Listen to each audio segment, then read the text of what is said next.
বলিউড থেকে স্বেচ্ছা নির্বাসনে প্রিয়াঙ্কা চোপড়া। স্বামী নিক জোনাসের সঙ্গে আমেরিকায় থাকেন তিনি, কাজ করছেন হলিউডেও।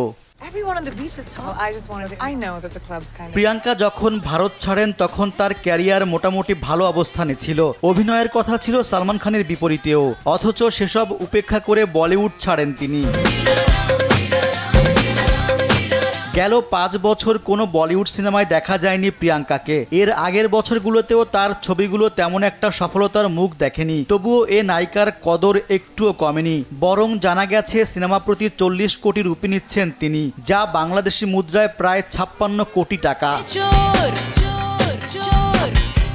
ভারতের শীর্ষ নায়িকাদের তালিকায় দীপিকা পাড়ুকোন ও আলিয়া ভাট থাকলেও তাদের থেকে বেশি আয় করছেন প্রিয়াঙ্কা। তার এই বিপুল রোজগারের কারণে বলিউডের শীর্ষ নায়িকাদের দেয়াল পেরিয়ে তিনি এখন বিশ্বের বিভিন্ন দেশের দর্শকের অত্যন্ত পছন্দের নায়িকা।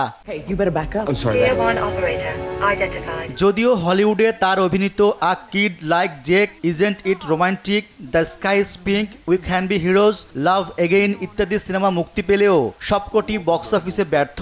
Top Spy, hot stuff. Bernard Orlick, any of that ring a bell? Richard ম্যাডেনের সঙ্গে জুটি বেঁধে অ্যামাজন প্রাইমের আলোচিত সিরিজ সিটাডেলে অভিনয় করেছেন, কিন্তু এটিও সেভাবে সাড়া ফেলতে পারেনি। সামনে প্রিয়াঙ্কাকে দেখা যাবে লিয়া নাইসুলার পরিচালিত action comedy cinema heads of স্টেটে। রিজওয়ান সিদ্দিকী, দেশ টিভি।